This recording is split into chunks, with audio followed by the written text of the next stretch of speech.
Either we heal as a team, or we're going to crumble. Inch by inch, play by play, till we're finished. We're in hell right now, gentlemen, believe me. And we can stay here, get the shit kicked out of us, or we can fight our way back into the light. We can climb out of hell. 1 inch at a time. You know, when you get old in life, things get taken from you. I mean, that's part of life. But you only learn that when you start losing stuff. You find out life's this game of inches. So is football. Because in either game, life or football, the margin for error is so small. I mean, 1/2 a step too late or too early, and you don't quite make it. 1/2 second too slow, too fast, you don't quite catch it. The inches we need are everywhere around us. They're in every break of the game, every minute, every second. On this team, we fight for that inch.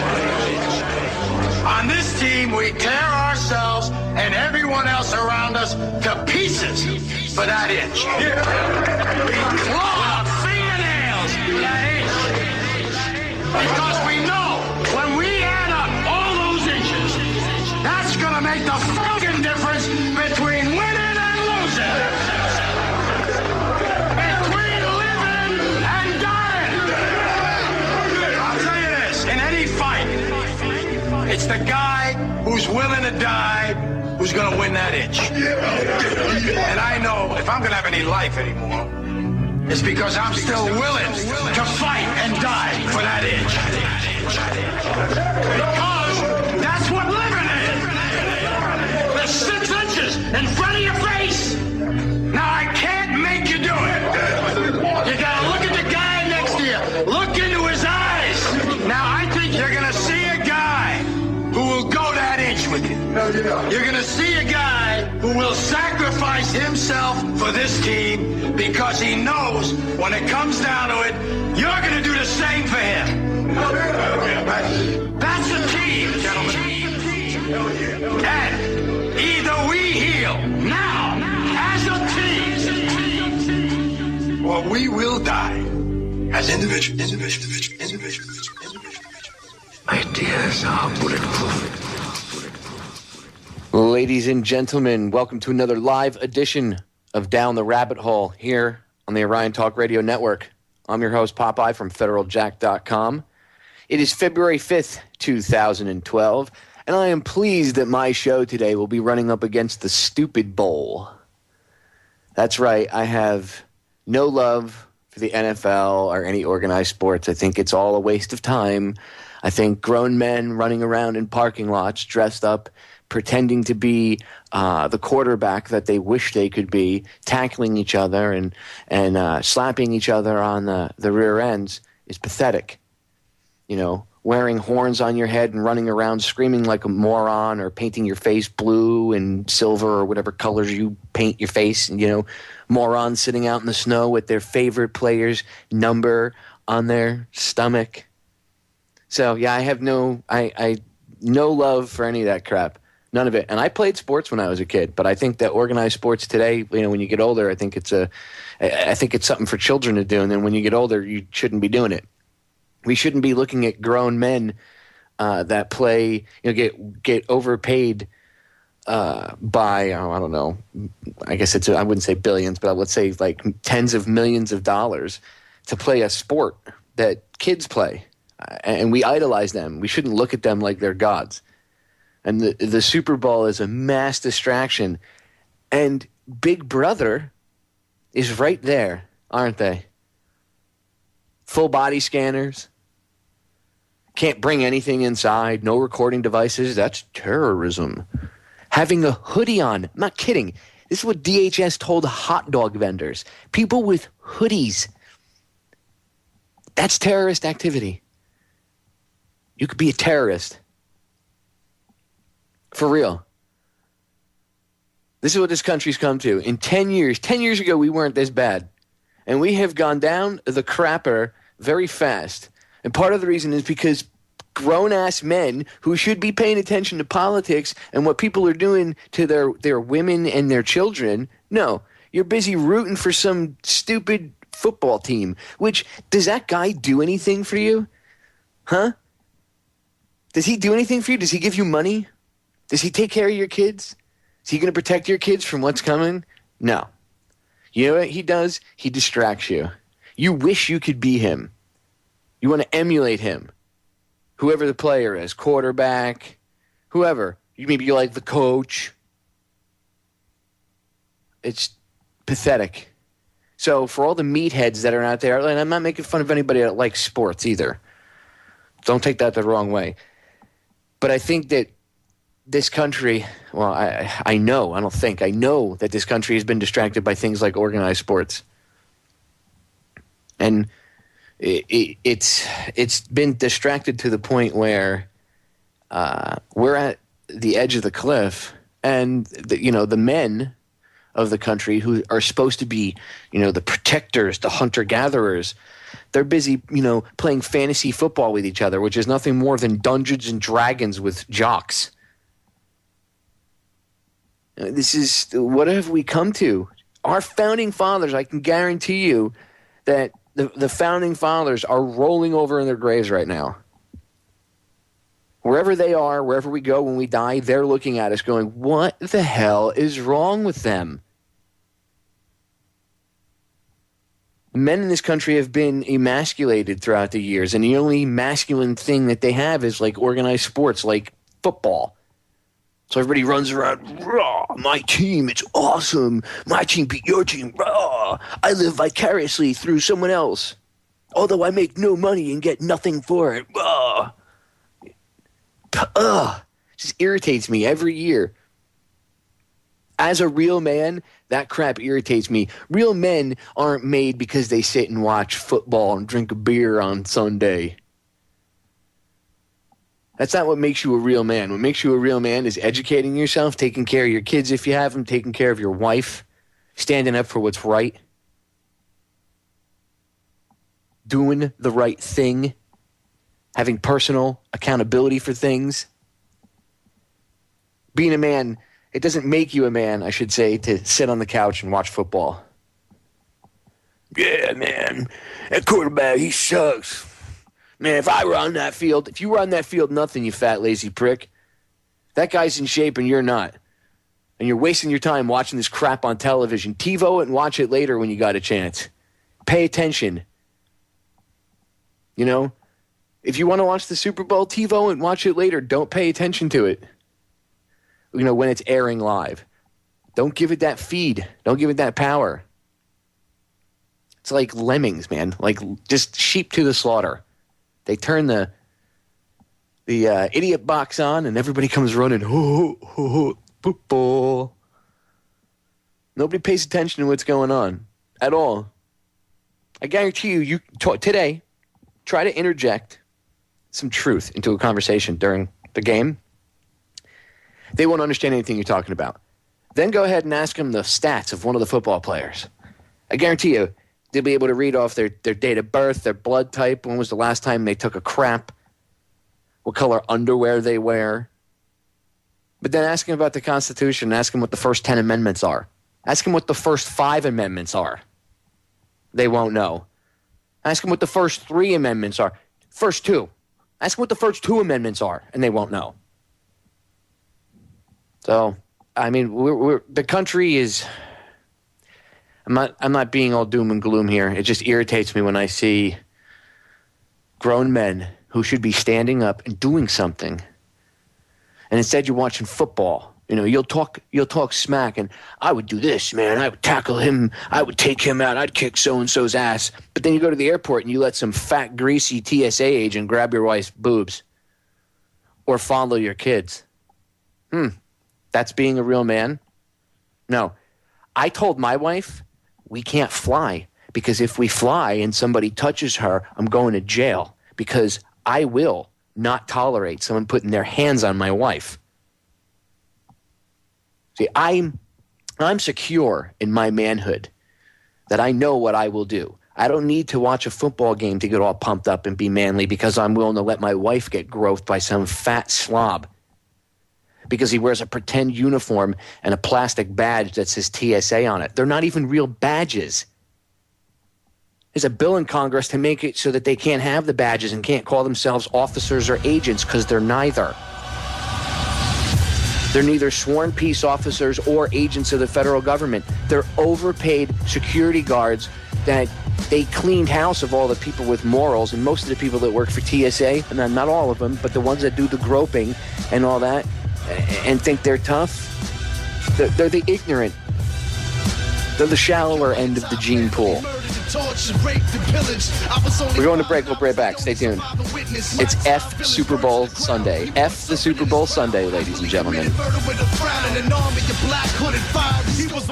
Welcome back, ladies and gentlemen, to F the Super Bowl Sunday. I cannot stand the Super Bowl.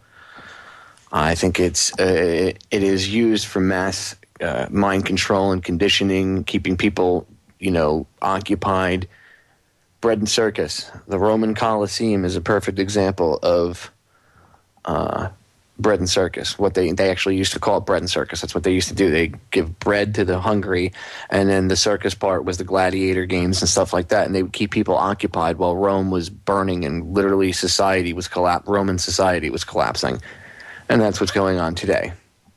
And again, real men would be mad at this. They would educate themselves and find out who the enemy is. They wouldn't be rooting for some fictional enemy or against the fictional enemy, which is what this football game is. It attacks a male's primal, or I shouldn't say it attacks. It's based and aimed at a male's primal instincts to be a fighter.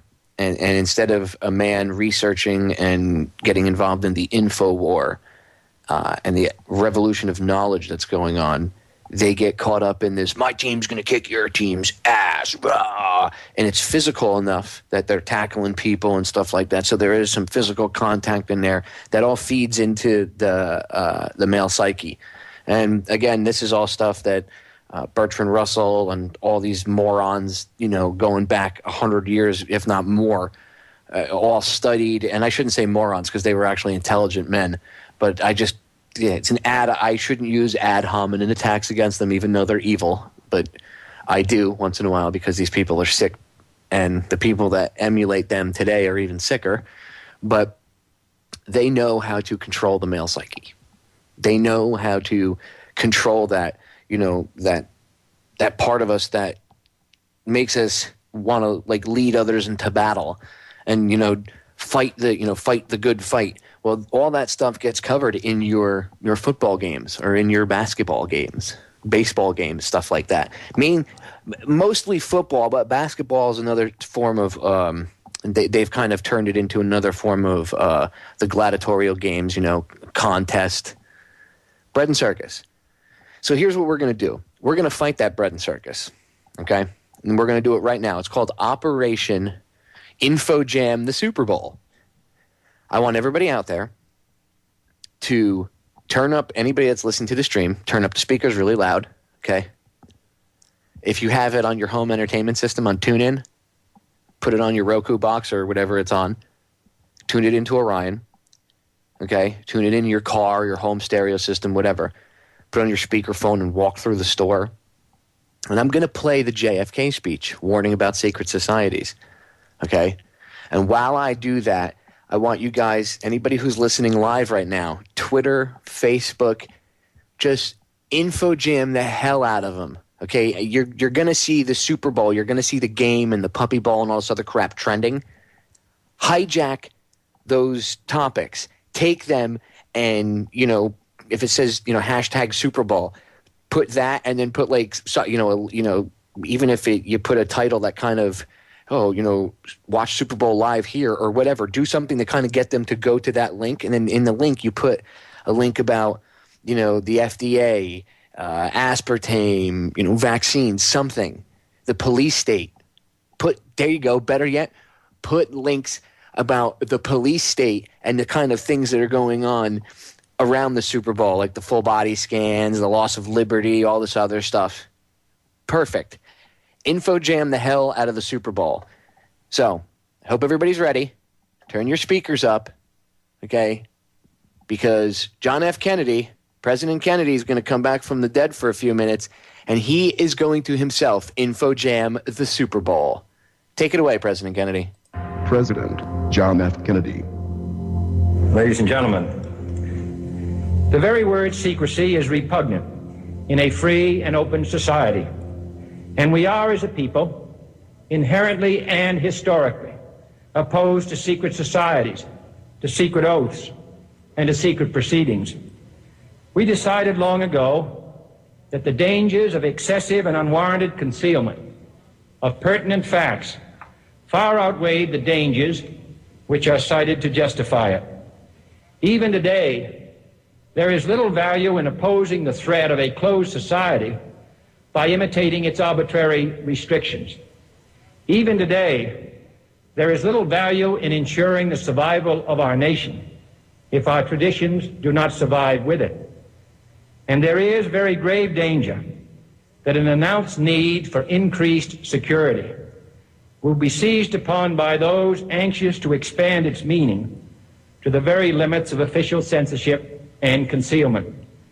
That I do not intend to permit to the extent that it's in my control. And no official of my administration, whether his rank is high or low, civilian or military, should interpret my words here tonight as an excuse to censor the news, to stifle dissent, to cover up our mistakes, or to withhold from the press and the public the facts they deserve to know. For we are opposed around the world by a monolithic and ruthless conspiracy that relies primarily on covert means for expanding its sphere of influence, on infiltration instead of invasion, on subversion instead of elections, on intimidation instead of free choice, on guerrillas by night instead of armies by day. It is a system which has conscripted vast human and material resources into the building of a tightly knit, highly efficient machine that combines military, diplomatic, intelligence, economic, scientific, and political operations. Its preparations are concealed, not published. Its mistakes are buried, not headlined. Its dissenters are silenced, not praised.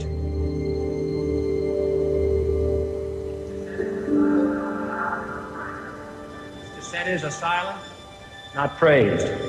No expenditure is questioned, no rumor is printed, no secret is revealed. No president should fear public scrutiny of his program, for from that scrutiny comes understanding, and from that understanding comes support or opposition, and both are necessary. I am not asking your newspapers to support an administration, but I am asking your help in the tremendous task of informing and alerting the American people. For I have complete confidence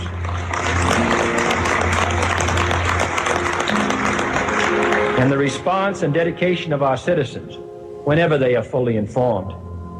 I not only could not stifle controversy among your readers, I welcome it. This administration intends to be candid about its errors.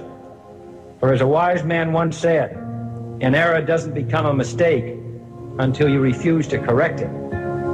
We intend to accept full responsibility for our errors, and we expect you to point them out when we miss them. Without debate, without criticism, no administration and no country can succeed, and no republic can survive. That is why the Athenian lawmaker Solon decreed it a crime for any citizen to shrink from controversy.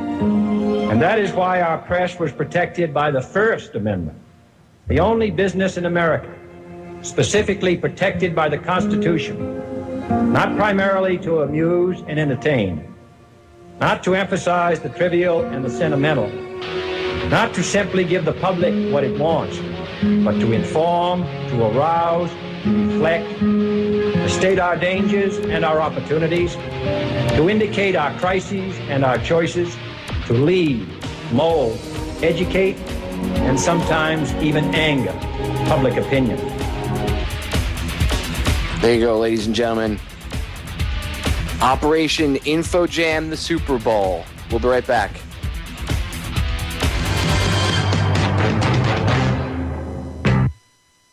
Ladies and gentlemen, we are back with the F the Super Bowl Sunday special here on Down the Rabbit Hole. And today, since I am dissecting the Super Bowl and dissecting bread and circus, I decided to bring on somebody who could help me dissect it and crap all over the Super Bowl and have some fun with me. And I couldn't think of any better person to do that than my friend Bob Tuscan. So Bob, welcome to the show. Hey, thanks, Popeye. I appreciate it. Today I will not be watching the Super Bowl. Are you surprised? No. I see the listeners, they're not surprised. Well, and there's a reason for that, and we can get into it.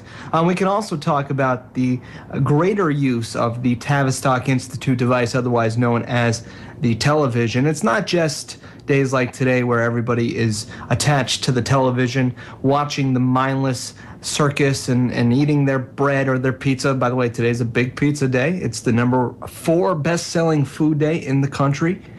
So it's great for Domino's and great for Pizza Hut. And also great for alcohol suppliers. And, of course, alcohol is a big part of the conditioning of the people of this world. The powers that shouldn't be, if they can keep you drunk and in that sort of stupor where you're killing your brain cells, you kill more brain cells with a night of heavy drinking than you do with several months of smoking cannabis. So, again, there's so many different things we could talk about this, and I don't want to get too much on too much of a rant in the beginning here, but I'm sure we'll cover a lot of this and so much more.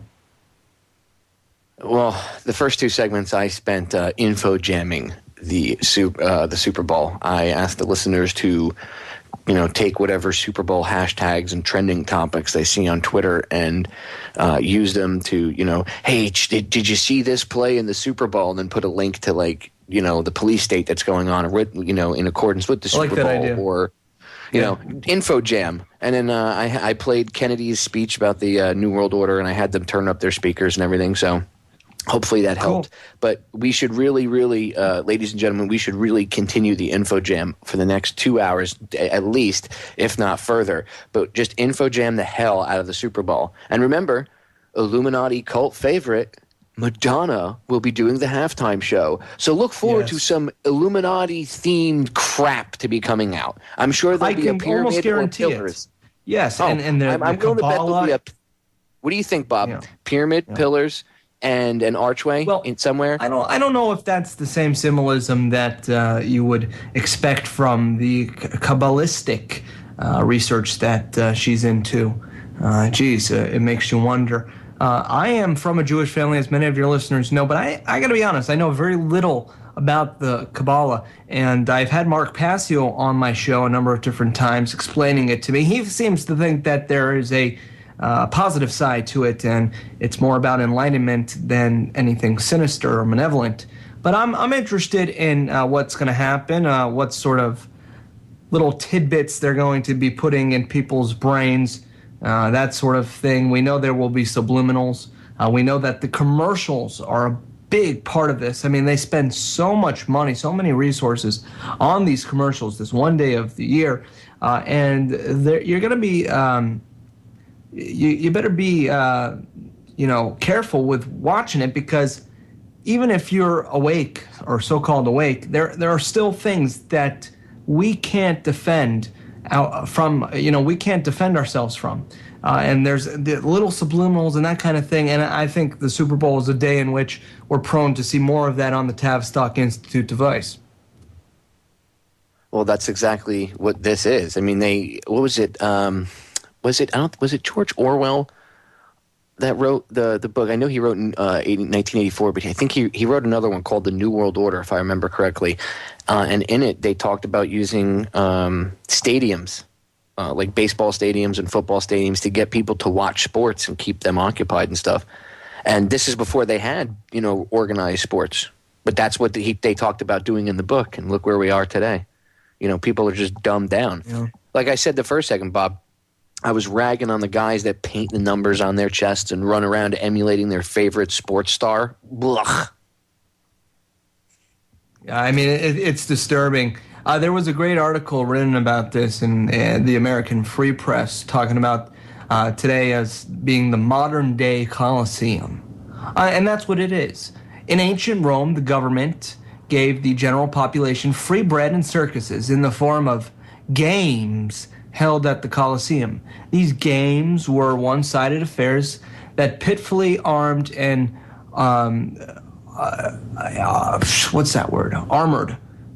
armored Roman champions against unarmed gladiator slaves. So they got off to this kind of trauma-based stuff, and football's not too different. People get hurt all the time. It's a very violent sport, and they glamorize the violence with it. And in addition to that, I don't think the analogy is too different, or I don't think the nature of it is too different than a fancy analogy for war. I mean, if you look at it and you break it down, it's an us versus them, divide and conquer sort of thing.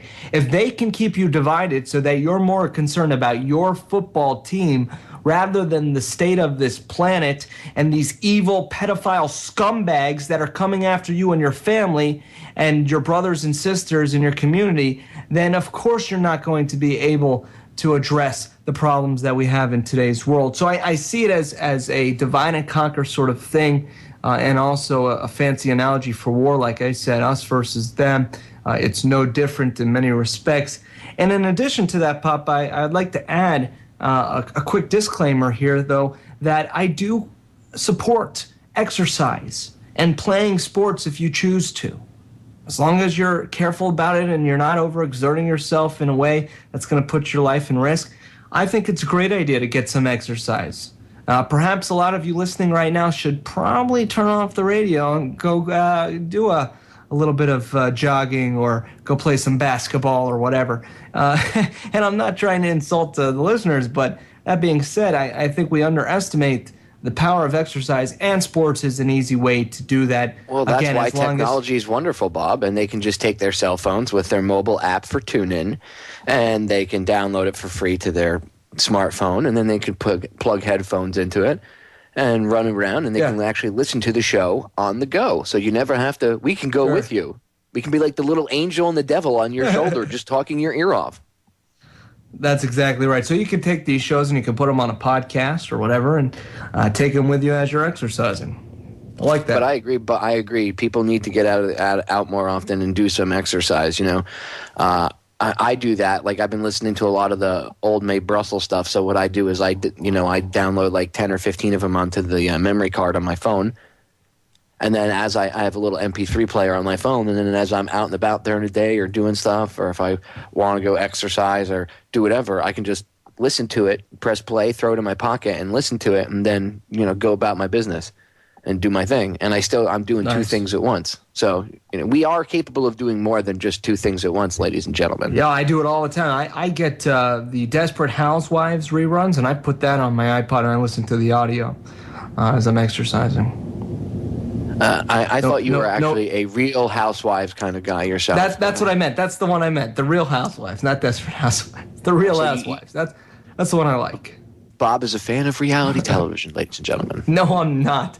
Obvious joke. I think any of the listeners that know me will know that I've thrown out my television many, many years ago.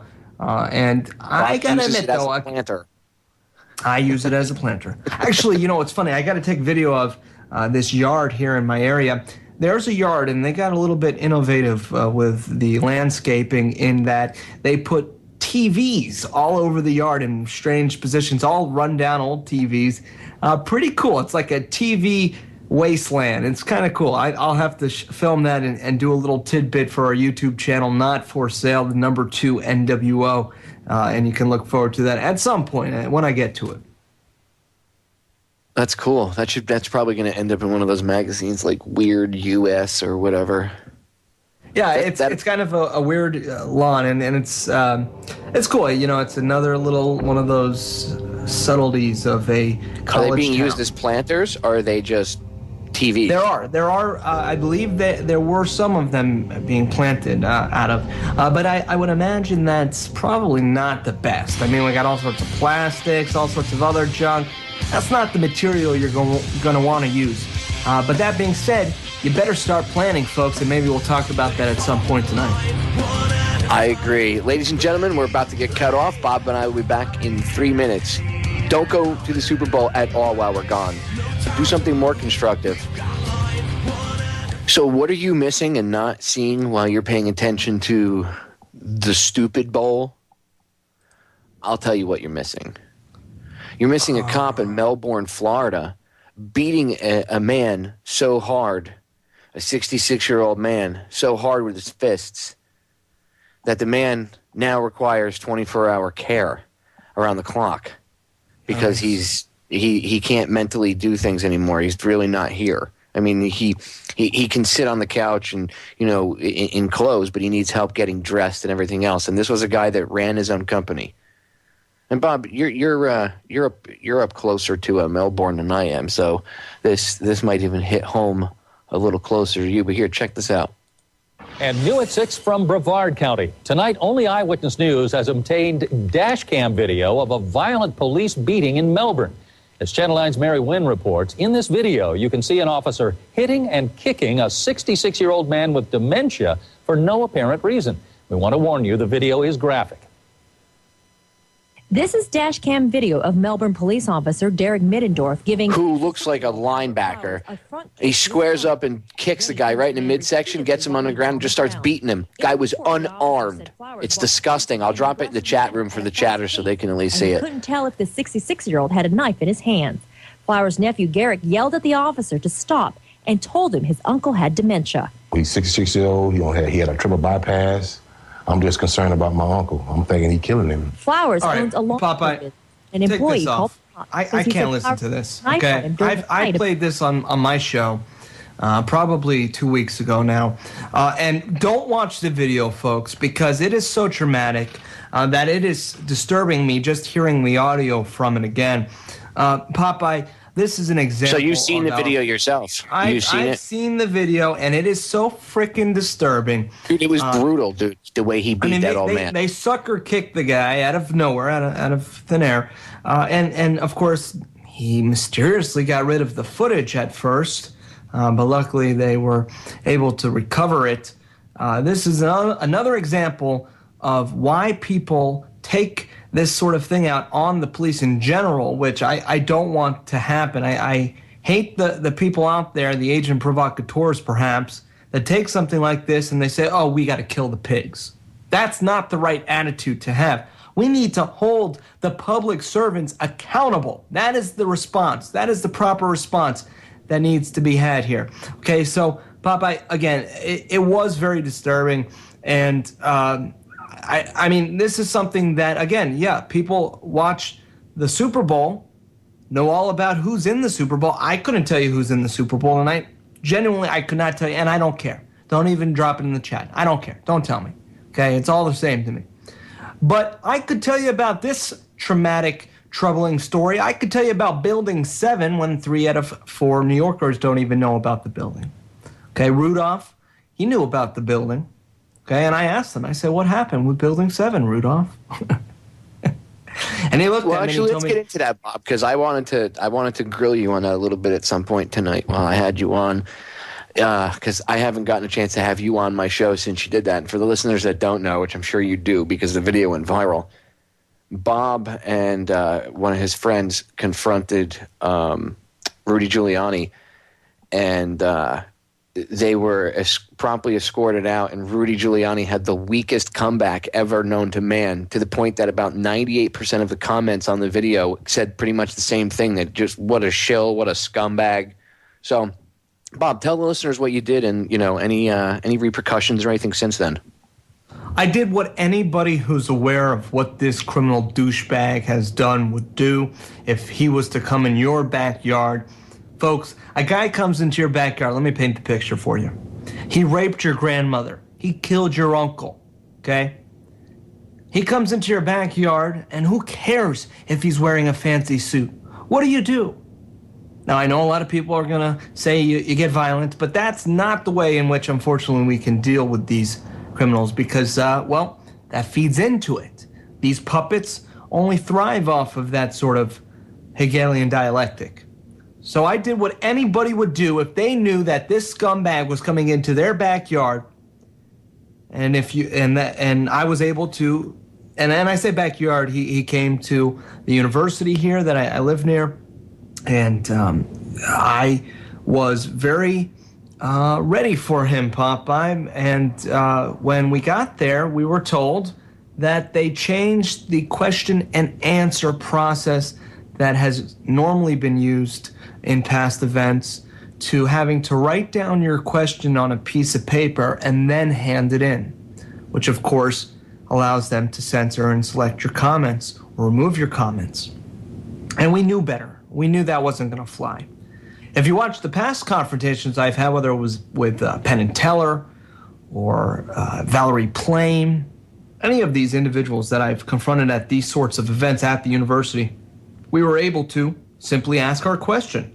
We waited at the microphone at the designated time, and we got up there and we asked the question. Well, they changed it, and we believe it was a direct response to us, or Rudolph the Red-Nosed Giuliani decided that he wanted to have greater control over the questions. Now, his security team was quite detailed, and they were absolutely prevalent in the area. In fact, we were asked to leave. They evacuated so that they could do another security sweep after we had all sit down. There was approximately 600 people there. Whoop-de-frickin-doodah, okay? 600 people. We have more people listening to this show right now. Are you kidding me? And those that don't get what we get out of these sorts of confrontations, just know that the 600 people there are not the people we were necessarily interested in converting. We were standing up for two reasons, because you're not going to let a criminal, like I said before, come into your backyard and not say anything. Comes a time where your silence becomes complicit. So I had to say something. I just had to say something. That's the number one reason. The number two reason is because this sort of civil disobedience or this sort of confrontation, for whatever reason, is newsworthy, and people look up to it and they admire it, and it got some press. In the front page of the paper, it was listed right there, front and center, and in the first paragraph of the newspaper article, it says Rudolph Giuliani came to speak at the University of Florida, and in the first moments of the talk, somebody else wanted to change the subject matter to, and then they quote me, "What happened with Building 7, Rudolph?" And now that was only one question that I wanted to use. That was a simple, straightforward message that people could say, well, what is Building 7? Because a lot of people don't even know what the hell happened with Building 7. If you go to a YouTube video I made a while back called Occupy Building 7, you'll see that I did a little man-on-the-street type style interviews, and I asked people whether or not they were familiar with the footage of Building 7, if they had seen it, and so on. Well, no one. And I'm telling you, I must have, and I know this is anecdotal evidence, but in just the small focus group that I interviewed, no one had heard of Building 7. 3 out of 4 New Yorkers, I'm quoting a Remember Building 7 campaign poll, 3 out of 4 New Yorkers had no idea what happened with Building 7. They don't know about it. Remember Building 7 has done great things, putting their commercial in major cities like New York and elsewhere, which I admire, because I believe that watching the footage of Building 7, for those, and I know I'm preaching to the choir right now, I know all the listeners are way past that. That's yesterday's news, if not several years ago news. But for those who don't get it, who are just getting introduced to this for the first time, rather than saying it was an inside job, just tell them watch Building 7. And intuitively, if they watch the footage, they will realize what happened there. Intuitively. I mean, it's so freaking intuitive.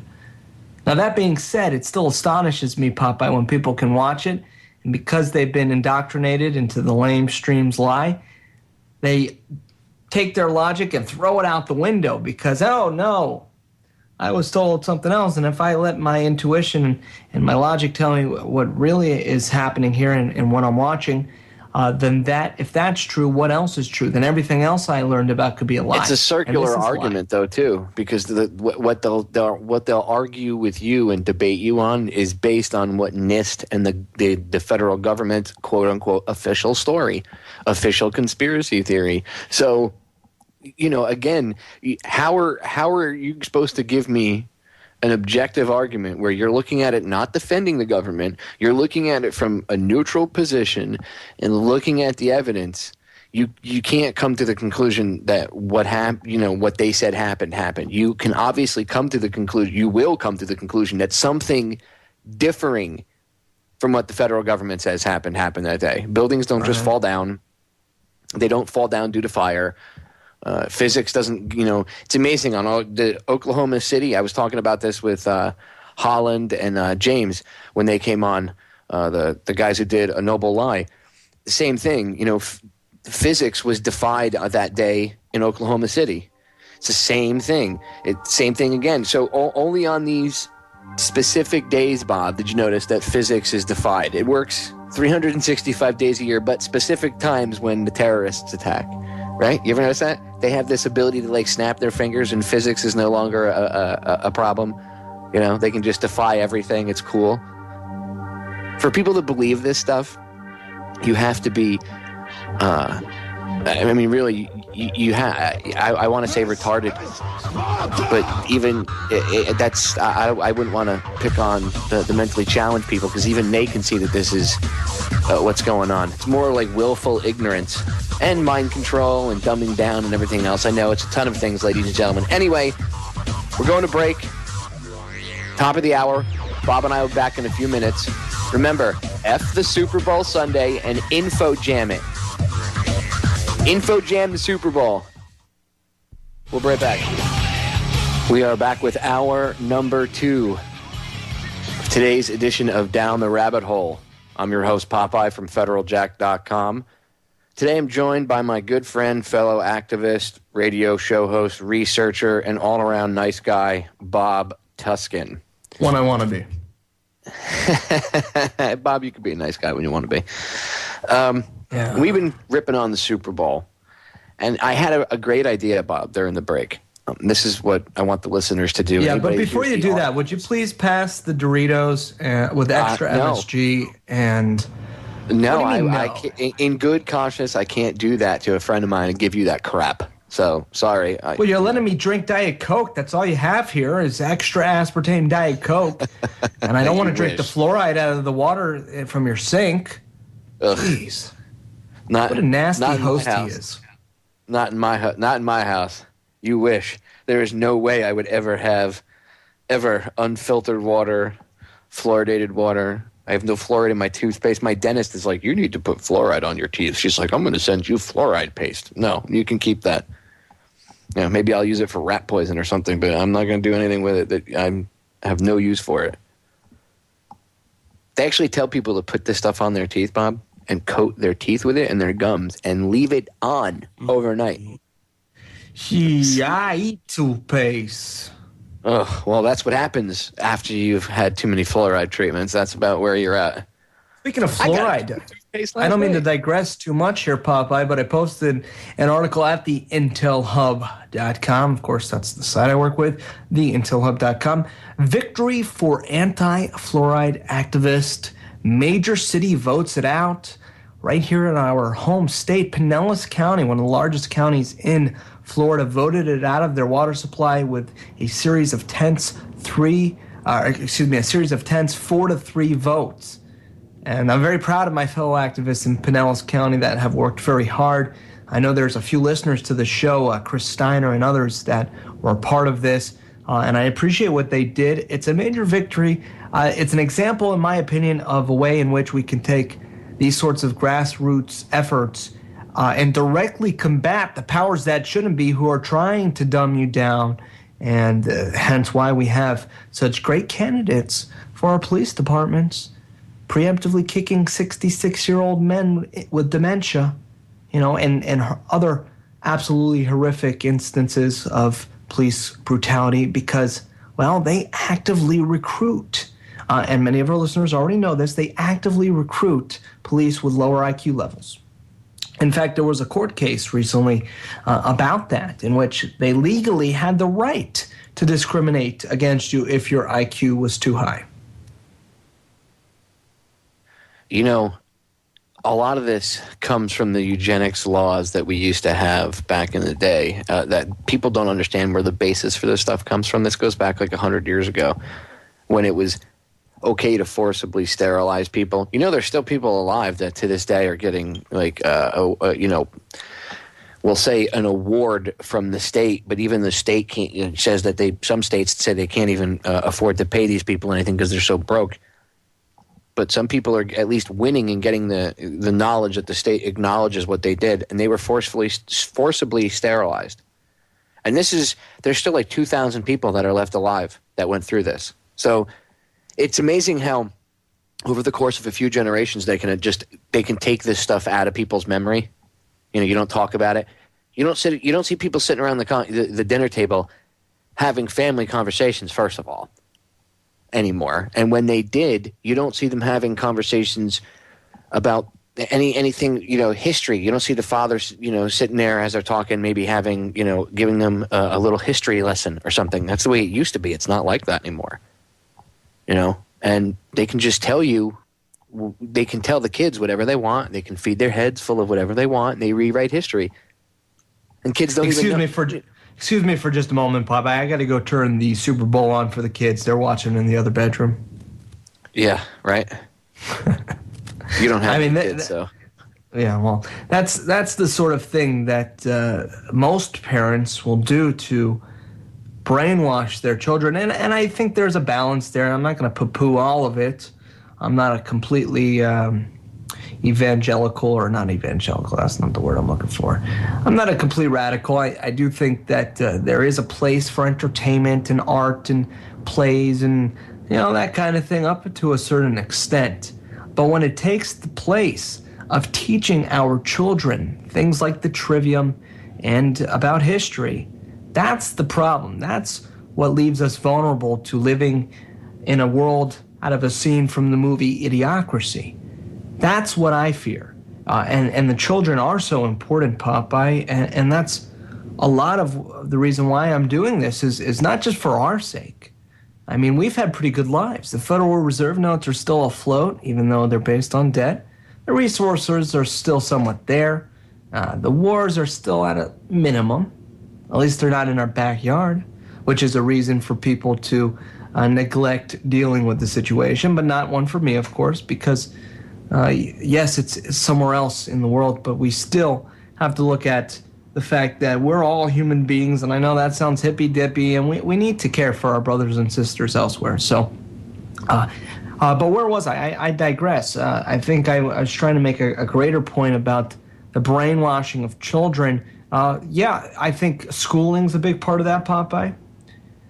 You put the kids through the public indoctrination camps. Go ahead. That segues into a clip I want to play for you really quick, Bob, and for the listeners. Now, I'm sure you know that Newark, New Jersey is, I guess you could consider it inner city or whatever, and it has seen better times. And it's always got its share of corrupt mayors, like its current mayor, Cory Booker. This is the guy that wants you to rat on your neighbor for having a gun, and he'll give you a gift card. That's this guy. Well, now they're closing 7 schools in Newark. So as you can see, it's like Charlotte Iserby talked about. You take the educational system and it's already teetering, and they wait till it's about ready to collapse in on itself, and then they consolidate everything into bigger classrooms, and everything gets put on an iPad, and it's better for the kids and everything else. And it starts by screwing with the educational system, and you're watching it happen here. Check this out. That is not right. Newark parents and teachers are angry. These parents could not get in to listen to the school superintendent because there were already so many people inside. They do not like the school superintendent's plan to reform education. It includes closing 7 failing schools and possible teacher layoffs. The people who have failed our children is the state of New Jersey. One of those low-performing schools that's closing is Martin Luther King Elementary. When my son been going here, he excels here.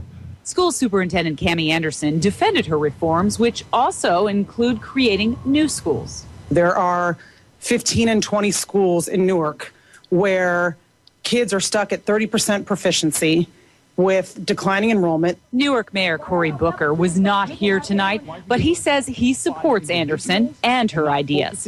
What does Anderson think of these angry crowds? My vision for tonight, was quite different than how it played out. Part of what I'd hoped for tonight was that it was the start. A rocky start, no doubt, but one that I hope continues. So this is the first of several meetings. Other smaller meetings are going to take place in the neighborhoods where schools are closing, and the school superintendent is hoping to implement this plan in the new school year, September 2012. So as you can see, they're going to consolidate the schools instead of having a class with, let's say 30 people or 20 people in it. You'll have 40 people. It'll be double the size. And I'm willing to bet that these new schools, first of all, why do you need to build a new school, Bob? They have, some of these school buildings are fine. Maybe they need to be a little revamped, but it would surely be cheaper to fix up the old structure, modernize it a little more than it would be to knock it down and rebuild a brand new one. I mean, some of these schools aren't that old, okay? Well, so not in a price system. Not in the term, not in economic terms. The most, viable ways of dealing with it as far as money's concerned. Because they can turn it over and sell the land and everything else. I know, you're right. Right, and that provides more money. Go ahead, sorry. No, you're right. It does. It provides them more income flow. It's disgusting. But that's why they'll do it. And they'll put in these charter schools that Charlotte is or be warned about. All right, ladies and gentlemen, we're going to break. Stay tuned. We'll be right back. Ladies and gentlemen, we are back. It is Sunday, February 5th, 2012. Stupid Bowl Sunday, as it's otherwise known. And I want you to info jam the Super Bowl. So this is what we're going to do. We're going to do this right now. And for anybody that listens to the archives, I'm going to expand it that we should do this all the time. This is how we're going to info jam Twitter constantly, okay? Every day, there's something on Twitter that's a trending topic. Now, in reality, Twitter does block certain things from becoming trending topics, and they put other things up. So, like today, the top thing, because it's promoted and even says next to it that it's promoted, is hashtag Super Bowl. All, one word. Hashtag Super Bowl. So everybody that's got Twitter right now, go on and put in, oh my God, did you see this play? Or whatever you want. Be original.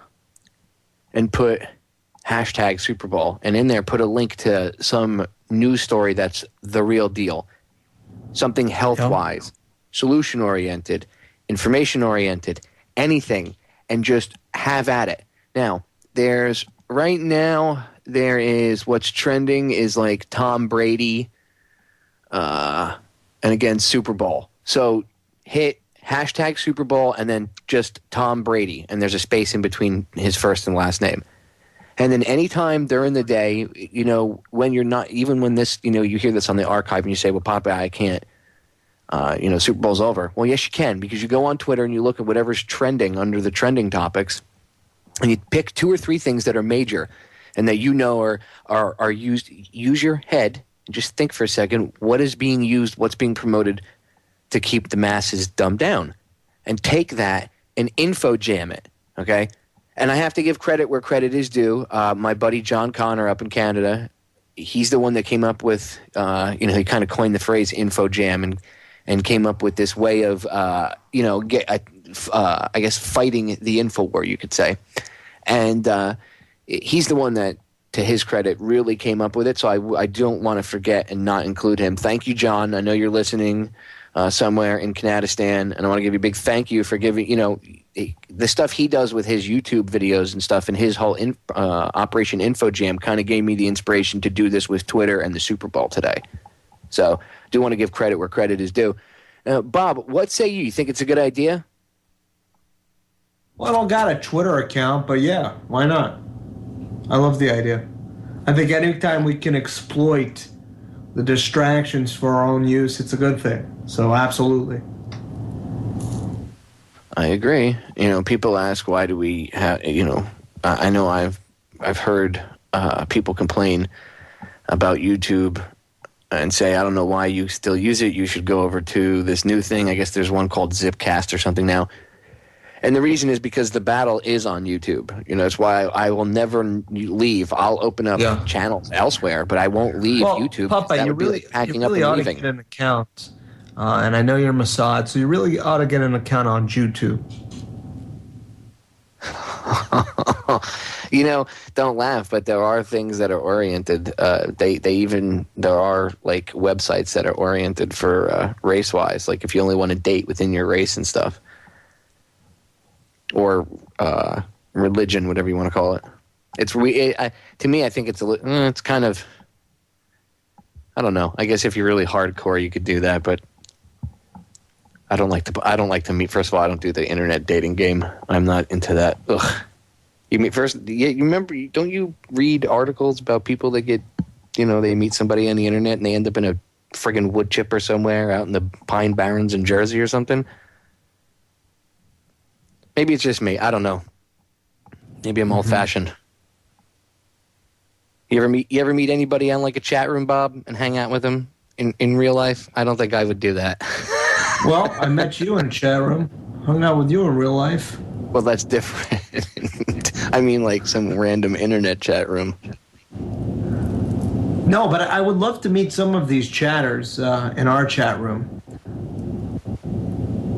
In real life? I would love to. Are you kidding me? Box Bob Tuscan. I just thought of a new radio gimmick, Bob. There you go. You know what, ladies and gentlemen, you want a halftime show? Mm-hmm. Next year for the Super Bowl, we'll do boxing with Bob Tuscan. All kidding aside, Pop, I just came out with an interesting question that we can ask the audience, and I'll ask you. Let's say we were to info jam the halftime show of the Super Bowl. What would you show? Would you show a documentary? What kind of exercise would you do in order to make the most out of that sort of, attention-grabbing event? How would you info jam the halftime show? Would you perhaps get Charlie Sheen on stage with the Coors or something? I don't know. Bad idea. But what would you do? Would you simply show the Remember Building 7 commercial? I mean, could you imagine if we had the Remember Building 7 commercial on during the Super Bowl?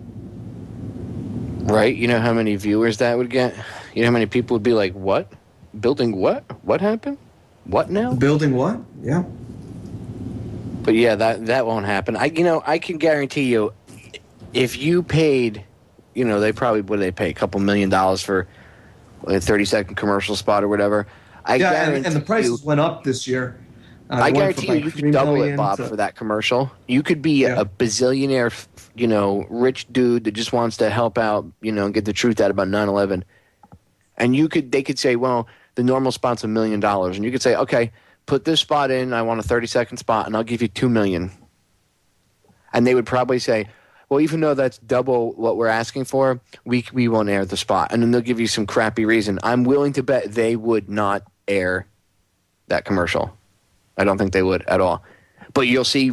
I'm waiting to see what kind of police state or for lack of a better term, I guess Illuminati, and I'm doing air quotes, Illuminati themed commercials they're going to be, because there's going to be stuff where I'm willing to bet within the next week people are going to be able to dissect the commercials and be like, look, here, and here. Happens every year. I'm willing to bet money on it. That's how regular it happens. You know what I mean? Remember the Green Police? Remember that? I'm sorry, Papa. What was that? I was distracted. I was paying attention. You remember the Green Police, right? I was watching this netball match on television. Netball. Oh my God! Is this netball or is this lacrosse? I can never tell the difference. That's worse. What, do they have the Super Bowl of lacrosse on today too? Yeah, I can't stand the Super Bowl, but I got to tell you, I'm a big lacrosse and cricket fan. Can you hear the crickets? Yeah, I wish Anyways. I could play the noise. Enough bad jokes tonight. Bob's Lame Jokes Emporium, folks. Bob's Lame Joke Emporium. You can get Bob's entire stock of lame jokes for just $19.95 plus shipping and handling. BobTuscan.com. There's your halftime show. Ugh. I can't wait to see what kind of crap is in there. I'll just wait for Vigilant Citizen to go through it and break it down, and then Madonna's going to come out wearing an anonymous mask. That's my prediction. Well, she's a New World Order lackey. I mean, all her videos. There's one of her music videos. She's wearing the all-seeing eye right on her back on a jacket. So she's a lackey too. She's like the old school Lady Gaga. She was, Lady Gaga's like a more perverted version of Madonna. She's like this twisted, pansexual version of Madonna from 25 years ago. Goes to show you where society's at today, ladies and gentlemen. These are the kind of people and the kind of crap that your kids emulate and see and hear. We're going to break. We'll be right back. Stay tuned. InfoJam, the Super Bowl. So on this February 5th, 2012, the Stupid Bowl is going on right now, live, while I broadcast. I'm glad to say that our listenership has not dropped one iota because of it, so that's a good sign. But I want to introduce something special. Again, Operation InfoJam, the Super Bowl.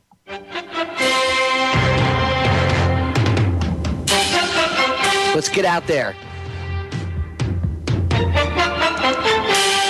Steal their thunder. Come on, do it.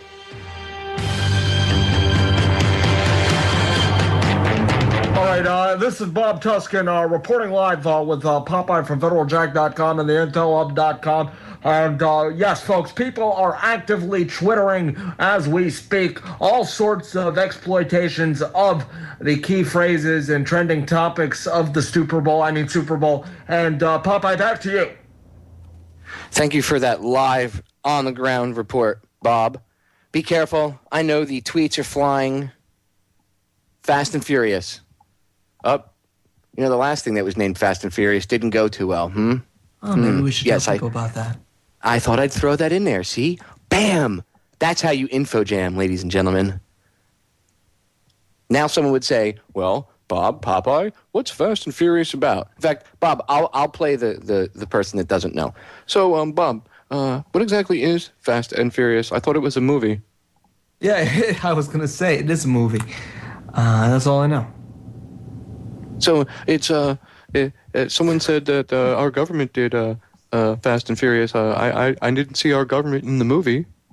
Well, let me explain this to you, Popeye. This is how it works. We supply the guns to the Mexican mafia, create this war on drugs, and smuggle the drugs and the guns to fuel the fire and the violence. And then, well, we try to cover it up as best as possible.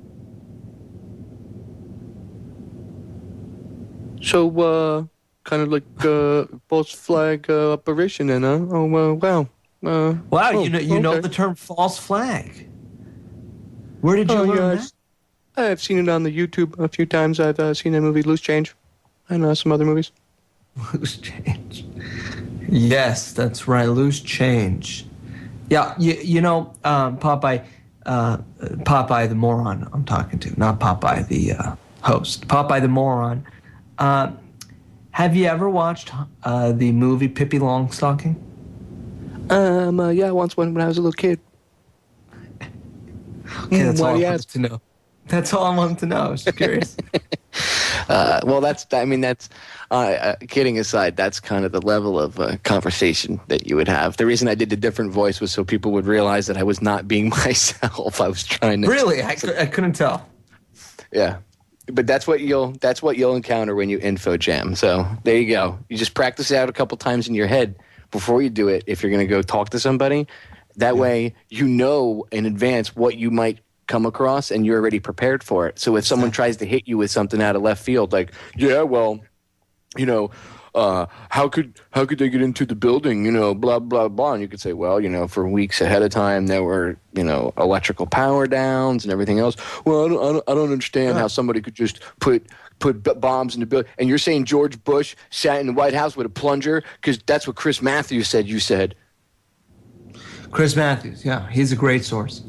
Hey, speaking of info jamming, Popeye, if people don't like info jam, they can definitely check out some of Bob Tuskin's homemade organic raspberry jam. And for a limited time only, I will ship that out to people for only $4.99. And where can they get that, Bob? At BobTuskin.com, theintelhub.com. It's high fructose free, but it does have extra aspartame and fluoride in it. Ah, very good. Does it come with its own pail of extra fluoride on the side, or do you have to add that? And for a limited time only, Popeye, I will autograph it and attach a piece of my hair to the jam. There you go. People will definitely buy your info jam then, Bob. Honestly, that would be, all kidding aside, that would be a great idea for somebody that has if they want to merge like healthy eating and information. That's another way to info jam and get out there and do it. I like that. Make a new product. Info jam, folks. It's healthy, it's delicious, and it enriches your mind with all the tidbits you need to know fruit to take and on stuff, the new dude. world. Real fruit. Real fruit. Organic stuff, no pesticides, none of that crap. Death to info the new jam. world order. Forget eugenics. Eat this. Seriously, how awesome would that be? I'll have some toast and some info jam, and then like on the label you can have like some sort of conspiracy fact. Fact, blah blah blah blah blah blah blah. Fact, the Federal Reserve is a private organization. Fact, the CIA is a private organization. An obscure Popeye, while we're being a bit wacky here, I just thought of a kind of an interesting idea, and this is totally off subject matter. But you know how you have those flip books? And if you draw a little cartoon, a little animation, if you flip through it, it looks like it's moving. Well, we should make a real-time Building 7 flip book that shows you the actual collapse of the building in the actual time it would take, 7 seconds or whatever it was near free fall speed. How cool would that be? That's actually a good idea. I don't know where the hell it came from, but no. But you know what? That's a good idea. You give me a good idea. You give me another idea, Bob. For the rest of the show, we should throw out ideas of how people can maybe affect change in a positive way and do something like that. And I was serious, by the way, about the info jam thing. If there's somebody out there that has a farm or whatever, or has the ability to take real organic fruit, mash it up, and make jam, and you make some sort of jam, just call it info jam, and on the back you can put little factoids about things and like a reference source at the bottom where they can go. I'm telling you. And it would be like a collector's item. I'm willing to bet people would collect the jars with the wrapper on it and everything. They've done it before. It's a good marketing technique. I love this jar here. This is the Intel Hub edition of the Info Jam. Oh, man. Have you tried the Popeye one, though? That's a little sour. That's what I'm saying. You could do all different types of things. You could put you could have an article. You could put a little factoid and then source, and you could put Intel Hub and then just give them like a page ID number or something, and they can look right at the back of the thing and type it in, and boom, it brings up an article or Federal Jack or a YouTube video, or a book or whatever. I'm telling you, that would be a great idea. So if somebody runs with it, contact me.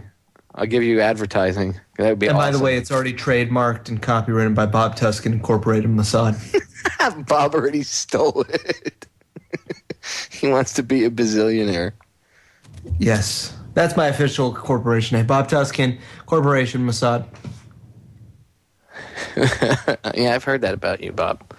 Very upsetting. It's a shame. I've heard that you can be two-faced at times, although I've never experienced it myself, and I know you personally. So, by the way, Popeye. This Monday last Monday on or the one before that, let's see if I can get my day straight here. We talked about circumcision. You remember that? And release. How could you forget, right? That was a fun show.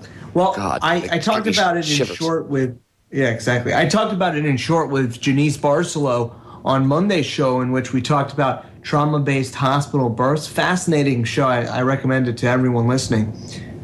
But I'm going to be talking about it tomorrow with another guest from the circumcision, I don't know. I don't have my notes in front of me, but he has some organization that goes around trying to convince people of the dangers of circumcision and the trauma-based ritual. How did I bring this up? Why did I bring this up? I have no idea, but hey, I thought you might be interested in it, considering that I know you have such a deep thirst for knowledge when it comes to circumcisions.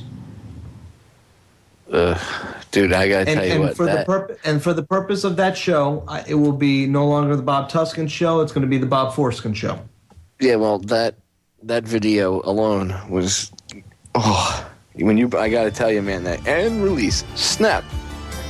Oh, if anybody remembers that episode of WTF, it was like 2 weeks ago. Oh, Maron. Off air, all the men were groaning. Oh, it was painful to listen to. And release. Snap. Ladies and gentlemen, we're going to break. Man, we can be so barbaric to each other sometimes. It's unbelievable. Final segment, ladies and gentlemen. Operation InfoJam the Super Bowl. And even after the game is done tonight, again, go out there. And if they're replaying it on ESPN, it's going to be a Twitter trending topic all night. Continue to do it. And even when it's not Super Bowl Sunday, don't just be inspired to do it today. Be inspired to do it every day.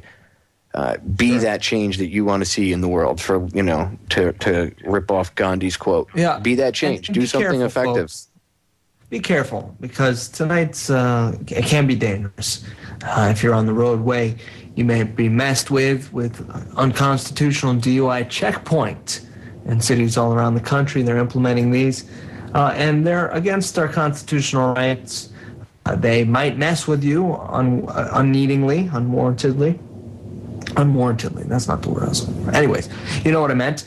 And the fact of the matter is, even with that aside, there are still people, though, that drive very dangerously and are intoxicated, especially with alcohol and drinking for the Super Bowl. So be careful. Yeah, I agree. And good point about the checkpoints, Bob. Very good point. The social engineers will push the law enforcement and to use the Super Bowl as an excuse to violate people's civil rights, because either people are drinking and driving, or you get the whole aspect of terrorism. We have to inspect every orifice of you before you go in because terrorism. It reminds me of that clip. You ever see Robot Chicken? You ever see what is it called, Adult Swim or whatever? You ever see that? It's on maybe. What do you call it? The Cartoon Network at night. It's what do you call it? Adult Swim. Yeah, it's like adult cartoons, but I'm trying to think what you would call it, because adult cartoon just sounds nice. But I mean, in reality, if you think about it, it's pretty weird that adults watch cartoons. Because when this stuff kind of first came out, that they used to say, I had people would say to me, Popeye, why do adults watch cartoons? I don't understand. Like the older generation people I knew, and they didn't get it because they didn't watch cartoons. You know what I mean? They didn't watch cartoons when they were kids. Like a lot of people back in the 1800s, they didn't play sports. The heroes weren't some sport, football player or anything. That was, you did that when you were a kid. When you got older, you had to be serious and be an adult. So it all ties in together. But yeah, let me find this little clip from Robot Chicken, and it's pretty much, it summed it up, although it was aimed at it was aimed at George W. Bush. It could still be used to point out like how absurd it is. Here it is. It's kind of funny. Let's see if I get flagged on the replay on YouTube for this. I'm sure I probably will, but whatever. It's all for you, ladies and gentlemen. Here we go. I pledge allegiance to the hag of the United States of Fart. Is this your child? He may think saying fart is funny, but by disrespecting America, he's encouraging terrorism. Even now, our enemies are searching for signs of weakness in our great land.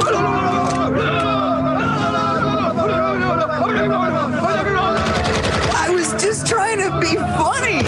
America loves a joke, but not when the punchline is terrorism. Oops, I only put on 49 stars. Terrorism. We just voted Democrat.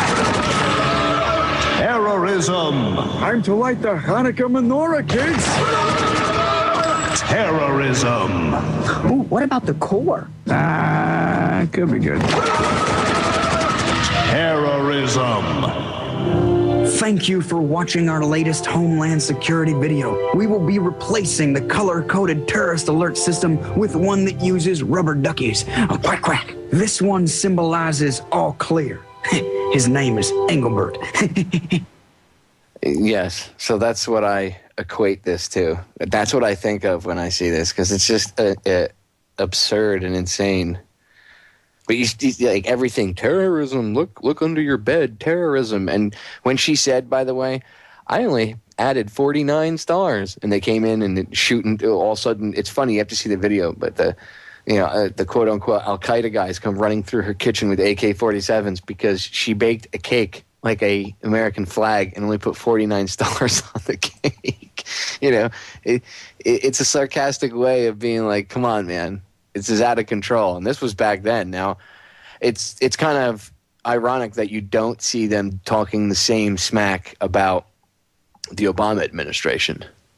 Everything's all hope and change, and he walks on water. So it's just really pathetic how one-sided some activism can be. Ladies and gentlemen, politics shouldn't be the word politics is kind of murky because there's politics with anything you deal with. But when it comes to this type of politics, okay, you should look at it with the knowledge that there is no really left or right, that it's a fake thing.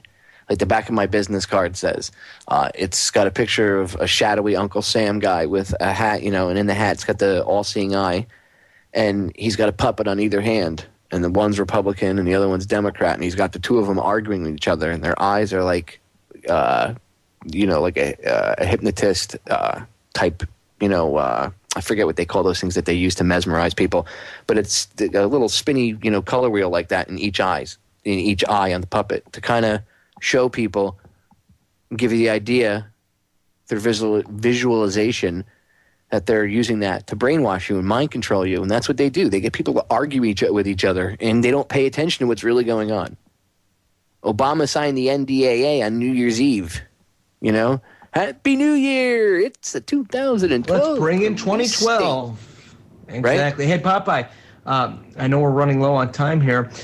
So before we leave the airwaves, on Joe Joseph with Freedom Link Radio, one of my most hated shows. No, I'm joking. One of my most favorite shows is on coming up in just a moment. But did you hear about what's going on? Another example of, hey, don't look here, watch the Super Bowl. Right now there is a Russian nuclear facility on fire. But don't worry, the government says there's no threat. Are you buying it? Oh, that's awesome. That's lovely.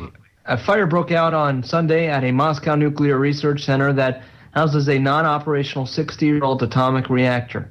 An emergency official said, and Russia's nuclear agency said there were no open flames and no threat of a radiation leak. That's also what they said when Chernobyl took place and what they've said recently with the Fukushima disaster. We'll have to talk to the rad chick about this.